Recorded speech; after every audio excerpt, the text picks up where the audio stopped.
इसको आने वाली जिम्मेदारी से कह रहा हूँ आपको मैं, जिसको मुमरा की जनता ने 3 बार चुन के दिया, जिसके नगर सेवकों को 4 बार चुन के दिया, ये उनका फेलियर है कि आज बुनियादी सहूलतों के लिए मुमरा वासियों को परेशान होना पड़ता है। हमारे शहर के सीनियर सिटीजन को आज एक नाना नानी पार्क नहीं है। हमारे शहर के यंगस्टर्स के लिए आज खेलने के लिए एक मैदान नहीं है शहर में। क्या इसको विकास कहोगे?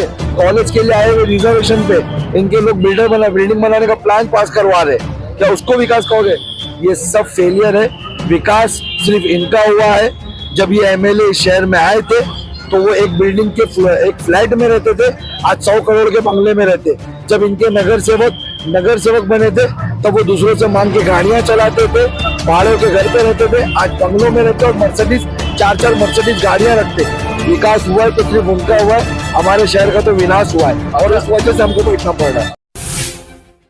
मैं हूं मोइन शेख और आप देख रहे हैं मुमरा टाइम्स। दोस्तों इस वक्त हम मौजूद है मुमरा रेलवे स्टेशन के करीब में, जो अहम गेट है वहां पे, और आप देख सकते हैं कि पिछले 3 दिनों से जो एमएम पार्टी के जो कलवा मुमरा विधानसभा के अध्यक्ष सैफ पठान, वो अपने साथियों के साथ में यहाँ पे कब्रिस्तान और सलाटर हाउस के मुद्दे को लेके ऊपर बैठे हुए हैं। हम आपको बता दें कि वैसे तो शहर में कई मुद्दे हैं, सबसे बड़ा जो मुद्दा है आज की तारीख में मुमरा का, वो है टोरेंट का मुद्दा। उसके बाद फिर जो कब्रिस्तान का जो मामला है वो भी काफी दूर पकड़ता जा रहा है, शहर में एक बड़ा मुद्दा बनते जा रहा है। जिस तरीके से कब्रिस्तान की जमीन का जो हेर फेर हुआ और जो सलाटर हाउस की 11 एकड़ की जमीन थी, उस जमीन का जो गबन हुआ, तो आइए उनसे बात करते हैं और जानने की कोशिश करते हैं कि इन सारे मामलों पे उनका क्या कहना है। तो सैफ भाई, आपका स्वागत है हमारे चैनल मुमरा टाइम्स में। मैं आपसे पूछना चाहता हूँ, यहाँ के जो सिटिंग एमएलए, 3 बार से सिटिंग एमएलए जितेंद्र अवार साहब और उनके जो पद अधिकारी, जिस तरह मुमरा के अंदर विकास की बात करते हैं, शहर को संघाई बनाने की बात करते हैं, तो वहीं दूसरी तरफ कब्रिस्तान जैसी जमीन और सलाटर हाउस के जमीन के अंदर जो हेर फेर किया जाता है, जमीन का गबन किया जाता है, उसको लेके आप धरना प्रदर्शन पे बैठे हुए, तो क्या कहना चाहोगे इन सभी मामलों पे? छोटा सा विकास दिखाऊं जितेंद्र अवार्ड का, छोटा सा, जरा कैमरा घुमाओ उस तरफ। ये हमारी माँ बहन है ना, अभी बस में देखो कैसा चढ़ेगी। आप शाम के वक्त आना और हालत देखना, ये धूप में, कड़कती धूप में खड़े होने वाले लोग हैं। ये विकास है। उसका ही मुमरा कलवा का अध्यक्ष शमीम खान परिवहन का सदस्य है। ये बस डेपो है मुमरा स्टेशन के पास, ये बस स्टैंड है आपका, एक खंबा लगा देना, ये विकास है क्या? इसको विकास बोलोगे आप? क्या शहर में प्राइवेटाइजेशन के नाम पे इलेक्ट्रिसिटी को प्राइवेट करके टोरेंट जैसी कंपनी को लेकर आ जाना, ये विकास है? कि शहर में प्राइवेट करके कचरा विभाग को जगह जगह पे कचरों का अंबार करना, ये विकास है? शहर में पिछले 15 सालों में एक भी म्युनिसिपैलिटी स्कूल नहीं बढ़ाना, क्या ये विकास है? इसको शंघाई बनाओगे आप कि शहर में आने इलीगल बिल्डरों को, अपने ही लोगों को इलीगल बिल्डर बना करके उनको काम दे करके 3-3 महीने 2-2 महीने के अंदर 7-7 माला खड़ा करवाना, 9-9 माला खड़ा करवाना, इसको विकास कहोगे आप? सोचिए किस तरफ जा रहे हैं हम लोग। पानी की बुनियादी सहूलत, पानी जैसा मसला, उसके ऊपर 15 साल के एमएलए और 20 साल के नगर सेवक लोग धरना प्रदर्शन कर रहे हैं इस शहर में, सत्ता में रहने के बाद, 2-2 बार मिनिस्टर बनने के बाद।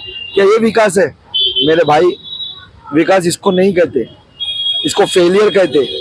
इसको आने वाली जिम्मेदारी से कह रहा हूँ आपको मैं, जिसको मुमरा की जनता ने 3 बार चुन के दिया, जिसके नगर सेवकों को 4 बार चुन के दिया, ये उनका फेलियर है कि आज बुनियादी सहूलतों के लिए मुमरा वासियों को परेशान होना पड़ता है। हमारे शहर के सीनियर सिटीजन को आज एक नाना नानी पार्क नहीं है। हमारे शहर के यंगस्टर्स के लिए आज खेलने के लिए एक मैदान नहीं है शहर में, क्या इसको विकास कहोगे? कॉलेज के लिए आए हुए रिजर्वेशन पे इनके लोग बिल्डिंग बनाने का प्लान पास करवा रहे, क्या उसको विकास कहोगे? ये सब फेलियर है। विकास सिर्फ इनका हुआ है। जब ये एमएलए शहर में आए थे तो वो एक बिल्डिंग के एक फ्लैट में रहते थे, आज 100 करोड़ के बंगले में रहते। जब इनके नगर सेवक बने थे तब वो दूसरों से मांग के गाड़ियां चलाते थे, भाड़ों के घर पे रहते थे, आज बंगलों में रहते और मर्सिडीज 4 मर्सिडीज गाड़ियां रखते। विकास हुआ है तो सिर्फ उनका हुआ है, हमारे शहर का तो विनाश हुआ है और इस वजह से हमको बैठना पड़ रहा है। अच्छा सैफ, ये जो आप कब्रिस्तान और सलाटर हाउस को लेकर जो धरने पे बैठे हुए, तो क्या बताना चाहोगे किस तरीके से जमीन में हेर फेर की गई, सलाटर हाउस को सिरे से गायब कर दिया गया, इस पर क्या कहना चाहोगे आप? देखिए, सलाटर हाउस में पहले से कहते आया हूँ, मैं वापस से कह रहा हूँ कि हमारा देश एक आरएसएस सोच से परेशान है और हमारा शहर एक यहूदाना सोच से परेशान है। हमारे शहर के अंदर अगर यानी हमारे शहर के लिए जितने भी रिजर्वेशन आए, अगर हमारे शहर का मुस्तकबिल संवरता हुआ दिखा तो चंद पैसों के लिए, चंद बिल्डरों की दलाली करने के लिए वो रिजर्वेशन को बेच दिया गया। आज आप बताएं कि हमारे शहर का कब्रिस्तान कहाँ पास हुआ था, स्लाटर हाउस कहाँ पास हुआ था, दोनों अलग अलग रिजर्वेशन थे। एक रिजर्वेशन 11 एकड़ का था, एक रिजर्वेशन 5 एकड़ का था। मैं घड़ी घड़ी आवाम को याद दिला रहा हूँ, 16 एकड़ का रिजर्वेशन था। इसके बदले में हमको मिला कितना, अपने भ्रष्टाचार के भत्ते 16 एकड़ को चढ़ा करके सिर्फ आपको 4.5 एकड़ का कब्रिस्तान दिया गया, वो भी इलीगल। अगर आज हम टीएमसी से माहिती मांग रहे हैं, म्युनिसिपल कॉर्पोरेशन से, तो वो कहती है कि वहां पर कब्रिस्तान की मान्यता ही नहीं है। अरे मेरे भाई, जिस तरीके से पूरे देश में आज चल रहा है मामला, हमारी जो लीगल जगह है, हमारी जो लीगल मस्जिदें है, हमारे जो लीगल कब्रिस्तान है, हमारे जो लीगल ईदगाह है, उसको निशाना बना रही है सरकार। तो तुम हमारे 6000 मरूम को जहाँ दफना दिए, उसको अगर इलीगल बोलकर कल निशाना बना दोगे, बुलडोजर चला दोगे, तो हम लोग कहाँ जाएंगे? हम किससे इंसाफ मांगेंगे? इसके लिए हम यहाँ बैठे कि ये इनके भ्रष्टाचार की जो बेट चढ़ा हुआ है वो हमको लीगल करके दो। ये स्लाटर हाउस की जगह आखिर है कहाँ, और वो इस समय क्या वहाँ पे कोई निर्माण हो रहा है? बेशक देखिए, जो 16 एकड़ का मैं आपको तस्करा कर रहा हूँ, उसमें से 4.5 एकड़ सिर्फ मुमरा को दिया गया जो स्लाटर हाउस की जगह पे। बाकी की 6.5 एकड़ पे बिल्डिंग का काम चालू है, और कब्रिस्तान का जो 5 एकड़ है वहां पर भी बिल्डिंग का काम चालू है। तो क्या ये मुमरा वालों के साथ धोखा नहीं? क्या ये यहाँ के विधायक की दलाली नहीं? क्या ये उनकी कमीशन खोरी नहीं कि मुमरा का हक, मुमरा का रिजर्वेशन आप बिल्डरों को दे रहे हो? अरे अगर वहां पर कुछ कंस्ट्रक्शन हो रहा है, अगर ठीक है, जैसा कमिश्नर संजू जायसवाल जो आपका इनका भ्रष्टाचारी साथी है, जो उसने स्टेज पर से कहा था कि मैंने दोनों को एक्सचेंज किया है, मैंने यहाँ से स्लाटर हाउस को वहाँ कब्रिस्तान पे किया, कब्रिस्तान को। अगर वो कंस्ट्रक्शन हो रहा है, वो स्लाटर हाउस का हो रहा है, तो आए मुझे सर्वे करने लेके चले, मुझे बताए कि स्लाटर हाउस का कंस्ट्रक्शन है और हमको दीजिए, हमारा शहर कबूल करेगा उससे। लेकिन अगर तुम कोई बिल्डरों को दे रहे हो तो हम बर्दाश्त नहीं करेंगे।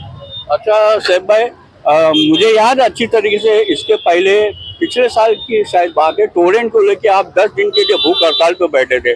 उस समय काफी एनजीओस का भी आपको सपोर्ट मिला था और काफी पार्टियों ने भी आपको समर्थन किया था।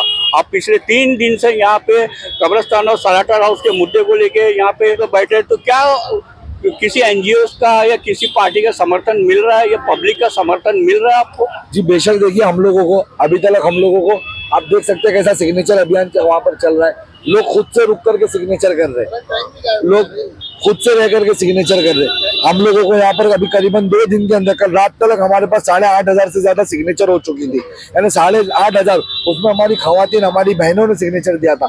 और उसके अलावा हमारे, आप देख रहे हैं शहर से यंगस्टर्स, अभी आप शाम के वक्त आइए, यहाँ पर मेला लगा होता है, शहर के यंगस्टर्स, शहर के यहाँ के सीनियर पॉलिटिशियंस सब हमको समर्थन दे रहे हैं। ऑलमो की टीम कल आई थी, उन्होंने समर्थन दिया। आज से इंशाल्लाह ताला शाम से हम लोग को समर्थन लेटर भी आना शुरू होने वाले, तो हमको भरपूर समर्थन मिल रहा है।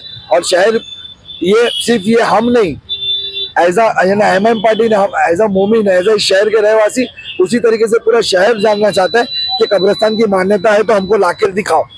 आज 3 हो गए सैफ भाई आप बैठे हुए, क्या किसी मनपा अधिकारी ने आपसे मिलने की कोशिश की या आपसे संपर्क किया गया? जी कल दूसरे दिन ही जो यहाँ के एएमसी है बालू पिक्चर, वो आए थे, उनने पेपर यानी हमसे मांगे, हमने पेपर वगैरह दिए उनको, वो लेके गए, बोले कि मैं इसका रिजल्ट जो भी है बताऊंगा। मैंने उनसे कहा ये एक्टिंग फायदे की नहीं आपकी, क्योंकि मैंने ऑलरेडी 1.5 महीने से आपको पेपर दे रहा हूँ और आपसे पेपर मांग रहा हूँ, और आप जब तक पेपर नहीं लाओगे, मान्यता के पेपर नहीं दिखाओगे, हम नहीं हटेंगे। अच्छा, लास्ट टाइम पे जब आप टोरेंट को लेके भूख हड़ताल पे बैठे हुए थे, तो क्या लगता है कितने दिन तक चलेगा ये आपका धरना प्रदर्शन? मैंने मेरे शहर के ऑलमो के बोलने पे मेरा उपोषण तोड़ा था। मेरे शहर के ऑलमा मेरे पास आए थे, पूरे टोटल ऑलमा, और उन्होंने हमसे कहा था कि कल से रमजान शुरू होने वाला है और हम नहीं चाहते कि आप रमजान इस तरह बिताए, आप छोड़े। और इत्तेफाकन से उसी वक्त जो इलेक्ट्रिसिटी विभाग के MECDCL के अधिकारी हमारे पास आए और उनने हमको कहा कि हमारी 7 मांगों में से 4 मांगे मांग ली गई है, और जिसका फायदा इस शहर ने पूरी तरीके से उठाया। PD के जो हमारे कंज्यूमर्स थे, जो मैं समझता हूँ कि कम से कम 10 से 12 हजार हमारे कंज्यूमर्स ने उसका फायदा उठाया, और PD के लिए ऑफिसर्स वहां पर बैठा करते थे। तो हमने कोई झूठा आश्वासन पे नहीं, जब हमको लगा, हमारे ऑलमो ने हमसे कहा, हमने उनकी भी रिस्पेक्ट करी, और हमारी 7 में से 4 मांगे मांगनी गई, तो हमने उसकी भी रिस्पेक्ट करी और हमने तब वो हमारा उपोषण वापस लिया था। और सर क्या कहना चाहोगे, कितने दिन तक का खींचेगा ये आपका धरना प्रदर्शन? हमारी 5 मांगे हैं, हमारी 5 मांगे पूरी हो जाए इंशाल्लाह ताला हम तभी धरना प्रदर्शन तोड़ेंगे, नहीं तो ये बेमुद्दत है और बेमुद्दत चलता रहेगा। अच्छा, एक थोड़ा सा हट के सवाल पूछता हूँ मैं आपसे। आपको भी मालूम है कि इन दिनों नबी पाक सल्लल्लाहु अलैहि वसल्लम की शान में जिस तरीके से गुस्ताखियाँ की जाती, पहले रामगिरी महाराज का मामला सामने आया था, उसको लेके भी काफी विरोध प्रदर्शन किया गया, और अब जो नित्यानंद सिंह है उसने भी नबी पाक की शान में गुस्ताखी की है, उससे भी माहौल काफी गरमाया हुआ। तो क्या कहना चाहोगे कि ये इस तरह की जो गुस्ताखियाँ की जा रही है, आखिर ये सरकार चाहती क्या है? ये सरकार इस देश का सुकून और अमन बर्बाद करना चाह रही है। ये सिर्फ अपने पॉलिटिकल गेन के लिए ऐसे पाखंडियों को आगे करके हमारे हुजूर पाक सल्लल्लाहु ताला अलैहि वसल्लम आखिरी नबी पाक की शान में गुस्ताखी करने की कोशिश कर रहे हैं। और बेशक इससे देखिए कहीं ना कहीं मुसलमान यानी जो है उनके यानी भावनाओं को ठेस पहुंच रही है, और इसके खिलाफ हम मुसलमानों ने संवैधानिक दायरे में रह करके एक फैसला किया कि हम इनके खिलाफ कानूनी कार्रवाई करेंगे, जिसके चलते हम सब तरफ FIR करवा रहे हैं। ठीक है ना, अभी इलेक्शन है, अभी इनकी सरकार है, कितने दिन रहेगी, उसके बाद हम इनके जितने भी लोग आज ये बोल रहे हैं इनको कानूनी तरीके से आपको नहीं लगता कि इलेक्शन से पहले ये देश और खासकर महाराष्ट्र का माहौल खराब करना चाहिए? माहौल तो खराब हो गया मेरे भाई। आज विरावल में हमारी मस्जिदों पे, दरगाहों पे, कब्रिस्तानों पे बुलडोजर चल रहे, हमारे नबी पाक की शान में गलत अल्फाज इस्तेमाल किए जा रहे। माहौल तो खराब हो ही चुका, माहौल कहाँ बचा है। अब हमारे लोग को सोचना होगा कि हम किसको चुन के दे। हम उनको चुन के दे जो सेकुलर चोला पहन के हमारे बीच में तो आते, लेकिन जब हमारे नबी पाक की शान में गुस्ताखी होती है, उसकी रैली निकलती है, तो अपने घरों से बाहर नहीं आते कि उन पे केस बना दिया जाएगा। या उनको चुन के दे जो हमारे मस्जिदों पे बुलडोजर चलाए जाते तो चुप बैठे थे, क्या वो सेकुलर है? या उनको चुन के दे जिनको पूरा महाराष्ट्र ने यहाँ से चुन के दिया, और जब यानी वक्फ का बिल उनके हमारे खिलाफ पेश किया गया तो उन लोगों ने वर्कआउट कर लिया, उनको चुन के दिया। अब हमारे मुसलमानों को समझना होगा, हमारे यहाँ के लोगों को समझना होगा कि किनको चुन के दे। जो तुम्हारी हक की बात करेगा उसको चुन के दे, जो तुम्हारे लिए आवाज उठाएगा उनको चुन के दे, या जो सिर्फ सेकुलर होने का दावा करेगा और जब तुम्हें जरूरत होगी तो अपना असली चेहरा दिखाएगा। एक आखिरी सवाल कि सिर्फ आप 3 दिन से यहाँ पे ना धरना प्रदर्शन पे बैठे हुए कब्रिस्तान और सलाटर हाउस को लेके, तो आप शहर की जनता से क्या अपील करना चाहोगे इस मामले को लेके? देखिए, मेरे शहर की जनता काफी समझदार है, और उसका ही सबूत है कि हमको 8,500 सिग्नेचर मिले। एक जगह बैठे रहना, वहाँ 8,500 सिग्नेचर, और जितना समर्थन हम लोगों को मिल रहा है, जैसे शाम के वक्त ज्यादा काफी लोग ज्यादा उस टाइम पे आते जब थोड़ा धूप कम हो जाती है, और तो जब उसका समर्थन हमको मिला तो हमको लग रहा है कि अच्छा एक मैसेज पास हो रहा है, लोगों को समझ में आ रहा है और लोग अपने आवाज को बुलंद कर रहे हैं। मैं और जो लोग नहीं हमारे पास आ रहे, मैं उनसे भी अपील करना चाहूंगा कि मेरे भाई ये कोई पॉलिटिकल नहीं है, ये हमारे आखिरी घर का मसला है। आइए इसमें हमारा साथ दीजिए ताकि हम हमारे शहर का हक दिला सके, और हमारे साथ जो भिवंडी में हुआ, जिस तरीके से आज पूरे देश भर में हो रहा है, वैसा कोई वाकया हमारी नस्लों के साथ, आने वाली नस्लों के साथ ना पेश आए। तो दोस्तों, ये थे MIM के कलवा मुमरा विधानसभा के अध्यक्ष सैफ पठान, जो पिछले 3 दिनों से अपने साथियों के साथ में यहाँ पे कब्रिस्तान और सलाटर हाउस की ज़मीन को लेके यहाँ पे धरना प्रदर्शन पे बैठे हुए। इनका ये कहना है कि जब तक कब्रिस्तान की जो उनकी जो मांग है कि उसको लीगल नहीं किया जाता, कब्रिस्तान को वो और सलाटर हाउस की ज़मीन को लिखित में नहीं दिया जाता कि सलाटर हाउस कहाँ पर है, तब तक उनका ये धरना प्रदर्शन जारी रहेगा। अब दोस्तों, देखने वाली बात यह है कि टोरेंट को लेके भी सैफ पठान पिछले साल 10 दिन के तक का भूख हड़ताल पर बैठे हुए थे। अब देखना यह है कि दोस्तों, अब जब वो यहाँ पे कब्रिस्तान और सलाटर हाउस की ज़मीन को लेके धरने पर बैठे हुए हैं, तो क्योंकि हमने जब इनसे बात की तो इनका कहना है कि आज 3 दिन हो गए लेकिन उनको कोई ठोस आश्वासन नहीं मिला है, ना ही कोई मनपा के बड़े अधिकारी वो यहाँ पे अभी आए हैं। अब देखना ये है कि इनका धरना प्रदर्शन कितने दिन तक का चलता है और क्या इनकी जो मांगे हैं वो पूरी होती है या नहीं होती, ये तो आने वाला समय बताएगा। कैमरामैन अबू बकर के साथ मैं मोइन शेख, मुमरा टाइम्स के लिए।